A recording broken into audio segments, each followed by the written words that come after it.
नमस्कार दोस्तों, स्वागत है आप सभी का टेस्ट साथी में। तो जैसा कि आप सभी को पता है कि यूपीपीसीएस ने दिया एक नया सरप्राइज़ और अभी आज नोटिफिकेशन आपकी गलाई है न कि अभी आपकी जो 2025 की प्रारंभिक परीक्षा है उसकी एक शॉर्ट नोटिफिकेशन जो है यूपीपीसीएस ने दे दी थी। इससे पहले कैलेंडर जो वो क्लियरली जारी हुआ था और उसके अंदर हमें पता चला था कि 12 अक्टूबर जो होगी वो पीसीएस की जो है प्रीलिम्स की डेट जो है लगभग हमें देखने को मिली थी। और अब ये शॉर्ट नोटिफिकेशन के अंदर एक क्लियरली हमें दिख रहा है कि 12 अक्टूबर जो होगा वो हमारे अपकमिंग जो 2025 का प्रीलिम्स का डेट जो होगा वो क्लियर हो गया है।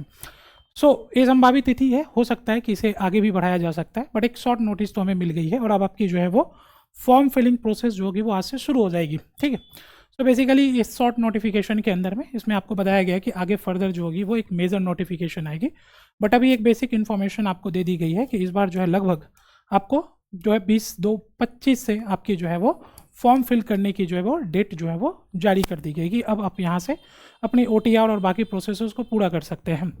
और इसके बाद आपको देखने को मिलेगा लगभग यहाँ पे 200 सीट के बारे में जो है वो बातचीत की गई है कि लगभग 200 सीट जो होगी इस बार की संख्या में आपको देखने को मिलता है। संभावित है कि 200 होगी, हो सकता है कि आगे और भी सीट्स हमें देखने को मिल सकता है। अभी अच्छा खासा समय है हमारे पास। बेसिकली जो है अभी एक आपको जो है अभी तो 2024 की प्रीलिम्स के रिजल्ट्स भी नहीं आए हैं और अभी आपके 25 की जो है वो नोटिफिकेशन आ चुकी है। बेसिकली शैक्षिक अर्हता के अंदर ये जो है जब पूरी नोटिफिकेशन आएगी तो वो वहाँ पर डिटेल में आपको दिया जाएगा। और जो आयु सीमा है वो इस बार आपको अगेन यहाँ पे बहुत स्पष्ट रूप से जो वो दे दिया गया है कि 1 जुलाई 2025 को 21 वर्ष की जो आयु होनी चाहिए आपकी पूरी होनी चाहिए, या इसके अंतर्गत इसे और विस्तृत रूप से दे दिया गया है कि आपकी जो है 2 जुलाई 1985 से लेकर और 1 जुलाई जो आपके 2004 जो अभी एज गैप दिया गया that is one from the 21 साल से लेके आप 40 साल की एज तक, है ना। तो 40 साल की एज तक की आप यहाँ पर जो है एक आपके जो है 2 जुलाई 1900 जो आपके 85 है वहाँ से लेके 1 जुलाई 2004 के बीच अगर आपकी डेट ऑफ बर्थ आती है तो आप एलिजिबल हैं इस एग्ज़ाम में फॉर्म फिल करने के लिए। ठीक है, जो 20 तारीख से हमारे यहाँ पे शुरू हो जाएगी। ठीक है, यानी कि आज का डेट जो हमारा 20 फरवरी है, यहाँ से हम फॉर्म फिल कर सकते हैं और ये 24/3 तक जो है आपकी वो मतलब 24 मार्च तक जो है आपकी यहाँ पे ये फॉर्म जो है वो फिल अभी की जाएगी। और फिर आपको यहाँ पे करेक्शंस के लिए जो है वो 2 अप्रैल का जो है 2025 का जो है आपका समय दे दिया गया। ठीक है, तो एक अच्छा खासा समय भी आपको मिल गया है फॉर्म फिल करने के लिए, नोटिफिकेशन जारी हो चुकी है। और सबसे इम्पॉर्टेंट चीज़ ये है, ठीक है, कि आपकी जो है वो डेट ऑफ एग्जामिनेशन एक लंबा जो है समय आपको मिल गया है क्योंकि एग्ज़ाम जो है वो अक्टूबर में होने जा रही है, तो लगभग 8 महीने का समय आपको जो है वो मिल रहा है। ये एक शॉर्ट नोटिफिकेशन है, इसके बाद हमें और डिटेल नोटिफिकेशन मिलेगी जिसमें हमें एग्जाम के बारे में और भी मेजर इन्फॉर्मेशन जो है बृहद जानकारियाँ मिलेंगी। लेकिन मोटे तौर पे जो हमारी है कि हमारी फॉर्म फिलअप शुरू हो गई है, ओटीआर आपसे शुरू हो जाएगी और आप जो है वो 2025 की तैयारी के लिए जो है वो एलिजिबल हो जाएंगे 21 से 40। तो मेजरली जो हमारी एज फॉल है वो 1985 से 2004 के बीच में। फिर इसमें बाकी जो कैटेगरी डिविजन्स होती हैं वो सारी आपके जो है डिटेल नोटिफिकेशंस के अंदर में मिलेगी, किस कैटेगरी के लोग कितने एज ग्रुप में और कौन कौन इसको फिल कर सकते हैं। मुद्दे की बात पे आते हैं। ठीक है, मुद्दे की बात यह है कि आपको पता है कि एग्ज़ाम आपके अक्टूबर में होने जा रही है और जब एग्ज़ाम अक्टूबर में होने जा रही है तो मोटे तौर पर आपके पास सीधा सीधा जो है वो 8 महीना यानी कि 8 मंथ्स का जो है वो टाइम पीरियड मिल रहा है। जो एग्ज़ाम डेट एक्सपेक्टेड है, मैं अभी भी कंफर्म नहीं कर रहा हूँ, ये एक्सपेक्टेड डेट है जो कि 12 अक्टूबर को है। ठीक है, तो अगर सब कुछ सही रहा, एवरीथिंग विल बी परफेक्ट, जो कि पिछले पता है आपको साल 2 साल में कुछ ज़्यादा ही जो है वो एक उथल पुथल रही है। Are paper still in the tribe, अभी तक उसकी कुछ क्लियरिटी जो है वो नहीं मिल रही है। तो आपको यहाँ पर देखने को मिलेगा कि जो 12 अक्टूबर है, ठीक है, दैट विल बी द आपका यहाँ पे जो है वो पेपर एक्सपेक्टेड किया गया। तो अगर पेपर होगी भी तो वो 12 के बाद ही होगी, 12 से पहले तो नहीं हो रही है ना। इतना तो क्लियर है हमें कि 12 अक्टूबर के बाद ही अगर पोस्टपोन भी होगा तो आगे बढ़ेगा, पीछे होने की संभावना तो नहीं ही है। यानी कि मोटे तौर पे आपको 8 महीने का समय दे दिया गया है। और यू नो वेरी वेल कि ज़्यादातर मैं एक्सपेक्ट कर रहा हूँ कि हमारे पास जितने भी स्टूडेंट हैं जो भी आप पीसीएस की प्रिपरेशन कर रहे हैं वो लगभग ज़्यादातर 1990 से लेके 2004 वाले होंगे। तो मतलब इससे ऊपर उम्र के एज के लोग की संख्या थोड़ी कंपैरेटिवली कम होती है और उसमें भी जो ज़्यादा संख्या होती है वो 1995 से लेके हमारे जो है वो 2004 वालों की ज़्यादा प्रोबेबिलिटी होंगी। पीसीएस में चूँकि थोड़ी सी जो है वो सीनियर एजेस के ग्रुप के लोगों की भी संख्या अच्छी खासी होती है।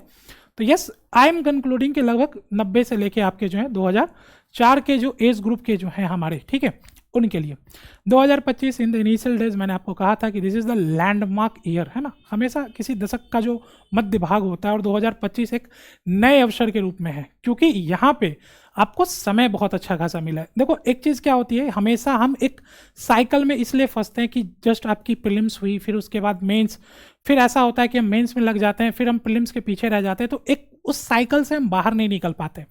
जब हमें पहले से क्लियरिटी होती है ना कि अच्छा इतना दिन तो हमें एटलीस्ट मिल रहा है, तो अब हमारे पास क्लियर कट है कि हमारे पास 8 महीने का क्लियर सोर्स है कि 8 महीने अब हमें तैयारी करनी है। Now first of all thing जो हमें करना चाहिए एज ए एस्पिरेंट, अब आप में से कई सारे ऐसे एस्पिरेंट होंगे जो बहुत पहले से तैयारी करोगे, जो साल 2 साल 4 साल 5 साल तक लोग प्रिपरेशन करते हैं, हो सकता है कि आप उसमें से ज़्यादा भी होंगे। दोनों तरह के छात्र होंगे, जो नए हो या पुराने हो। सबसे पहली चीज़ जो सबसे अहम चीज़ है, मैंने हमेशा आपको सभी को कहा है और मैं फिर से आप सभी के आगे हाथ जोड़ के निवेदन करता हूं कि ऐसा नहीं कि नोटिफिकेशन आई, फॉर्म फिल किया और लग गए यूट्यूब सेशंस में, नहीं, ऐसा नहीं करना। किसी भी एग्जाम की प्रिपरेशन से पहले उस एग्जाम को जानना बहुत जरूरी होता है। अगर आप पहले से भी तैयारी कर रहे हैं तो फिर भी आपको रीएनालाइज करनी चाहिए खुद को और परीक्षा के अनुरूप में, है ना। मैंने हमेशा आपको कहा है कि जब भी मैंने आपको एक स्टोरी सुनाता रहता हूँ, क्या कि मैदान में उतरने से पहले मैदान को समझना जरूरी है।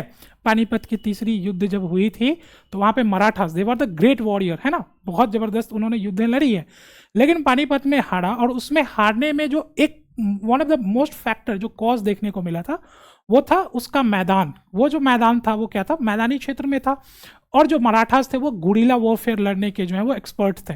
तो हो सकता है कि आप बहुत अच्छे होंगे पढ़ने में, हो सकता है कि आपने अलग अलग परीक्षाओं की तैयारी करी है, आपके पास एक्सपीरियंस है, पीसीएस की नोटिफिकेशन आई आप वो भी दे देते हैं, लेकिन सबसे पहले ये आकलन करना बहुत जरूरी है कि आप पीसीएस की परीक्षा को जानते कितना है, पीसीएस की परीक्षा के सिलेबस को आप अच्छे से समझते हैं कि नहीं, आप परीक्षा के जो जो सबसे फ्लेक्स चीज़ें होती हैं उसके बारे में आप समझते हैं कि नहीं। और देखो जब भी हम किसी एग्जाम की बात करते हैं ना, किसी भी एग्जाम को जानने के लिए देयर आर अ 2 पिलर, है ना। जब भी हम किसी एग्जाम की बात करते हैं तो उसके बारे में हमें 2 चीज़ें पता होनी, one what we call the syllabus of the exam, ठीक है, और दूसरी चीज़ जो होती है हमें पता होती है द पीवाईक्यू। किसी भी परीक्षा को जानना है, समझना है, तो 2 तरीके होते हैं उस परीक्षा को जानने के, one what we call the syllabus हम देखते हैं, और दूसरा जो हमारा पीवाईक्यूज होता है। अब आपको क्या करना चाहिए, आपको सबसे पहले, आप चाहे भले ही पहले से भी तैयारी कर रहे हो या नए हो, कम से कम अपने पूरे प्रिपरेशन का 2 से 3 दिन, ठीक है, केवल और केवल यूपीपीसीएस के सिलेबस को समझने के लिए दीजिए। टू मगअप दी सिलेबस, मैंने हमेशा से आपको कहा है कि मगअप कर जाइए सिलेबस को। जितनी अच्छी पकड़ आपको सिलेबस पे होगी, जितना अच्छा आपको सिलेबस होगा, आपको बिल्कुल रट जाइए सिलेबस को। एक एक चीज आपको सिलेबस की पता होनी चाहिए। When you mug up the syllabus, जब आप एक चीज को समझ जाएंगे तो आपको पता चलेगा कि एग्जाम की डिमांड क्या है, एग्जाम्स की क्या डायरेक्शन है। जब हम सिलेबस अच्छे से समझ लेते हैं, then is the second stage there we go to the PYQs. और पीवाईक्यू इज समथिंग जहां पे रुकना पड़ता है, थोड़ा सा ठहरना पड़ता है, थोड़ी सी समय देनी पड़ती है। पीवाईक्यू का मतलब ये नहीं होता कि यूट्यूब सेशंस के अंदर ABCD टिक लगा दो, है ना। पीवाईक्यू का मतलब होता है एक प्रॉपर एनालिसिस कि क्वेश्चंस कैसे इवॉल्व हुए हैं with the year by year. और आपको पता है कि आजकल के समय में आयोग तो एक अलग ही डिफरेंट मोड में प्ले कर रहा है, तो प्रश्न की कठिनाई बढ़ रही है, नए नए चैलेंजेस आ रहे हैं, क्वेश्चंस डीपेन हो रहे हैं।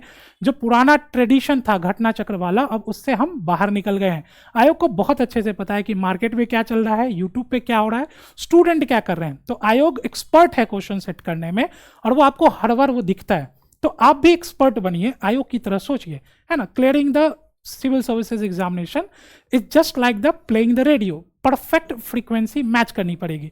वो मैच करने के लिए हमें क्या करना पड़ेगा, पीवाईक्यू को बहुत गंभीरता से अच्छे से देखना पड़ेगा कि ये ट्रेंड्स कैसे चल रहा है, किस किस ईयर में कैसे इवॉल्व हुआ, और कौन कौन से डायरेक्शंस हैं और जोन्स हैं जहां से क्वेश्चंस अब पूछे जा रहे हैं। तो PYQ is a very important. हम आपको जस्ट मिलेंगे जहां पे हम पीवाईक्यू एनालिसिस को और डेप्थ में जो है देखेंगे, जहां पर अभी हमारी सेशंस आएंगी। जस्ट हमने इसे पहले 2024 में कराई थी, अब हम इसे नए सिरे से आपको कराएंगे कि how the UPPCS and things are the evolving. तो अपकमिंग डेज में जो सबसे प्रायोरिटीज आपको देनी है वो आपको देना है सिलेबस पे and PYQ. Now second thing जो हमारे पास है कि हमारे पास है 8 मंथ, तो क्या 8 मंथ में हम पूरी तरीके से प्रीलिम्स के ऊपर फोकस हो जाए, इधर we should go for the mains, है ना। देखो 8 महीना एक बहुत लंबा समय होता है, और इसलिए मैं आपको हमेशा से एक चीज़ को सजेस्ट करूँ कि अगर आप प्री क्वालिफाई कर भी गए तो आपकी फाइनल सिलेक्शन नहीं होती है। The final selection is from the mains, और मेंस यकीन मानिए प्रारंभिक परीक्षा से ज़्यादा चुनौतीपूर्ण होता है। सामान्य तौर पे हम ये होता है कि हम हमेशा अटके होते हैं अपने प्रारंभिक परीक्षा में, which is not too much the good thing. तो आपको मेंस ओरिएंटेड अभी जो है स्टडी करनी चाहिए। जब आपके पास, आप अक्टूबर में हैं, आप जो है अपने जुलाई सितंबर अगस्त तक आप फिनिश कर लीजिए। उसके बाद आप पूरी कंसंट्रेशन प्रीलिमिनरी एग्जाम्स को दीजिए, लेकिन अभी आपको फोकस करनी चाहिए। हम इसे और डिटेल में डिस्कस करेंगे कि कैसे पढ़ना है, किस किस तरीके से पढ़नी है, हम इसके ऊपर बात करेंगे। या आप इसे स्प्लिट कर लीजिए, अगर आप 6 घंटे पढ़ते हैं तो 4 घंटा मुख्य परीक्षा, 2 घंटा प्रारंभिक परीक्षा। इन सभी चीज़ों के बारे में हम काफ़ी डिटेल में जो है वो आने वाली सेशंस के अंदर में डिस्कस करेंगे। Whole and soul thing is कि अपनी जो है वो तैयारी, अपनी कमर जो है वो कस लीजिए। Now the time is to do something. 2025 आपके ईयर का जो है वो फाइनल सिलेक्शन का ईयर होना चाहिए। It is one of the best year. तो ये ईयर, इसको लॉस मत होने दीजिए। अपनी पूरी एनर्जी को यूज़ कीजिए और सही दिशा में यूज़ कीजिए। और आप हमें फॉलो कर सकते हैं टेस्ट साथी चैनल पे। हर दिन हम आपके साथ जो है वो लेटेस्ट ट्रेंड्स और चीज़ों को लेके कई सारी हमारी जो है वो जो है कोर्सेज और बाकी चीज़ें चल रही हैं। आप हमारे साथ जुड़ सकते हैं हमारे यूट्यूब चैनल पे। Thank you so much. Bye bye.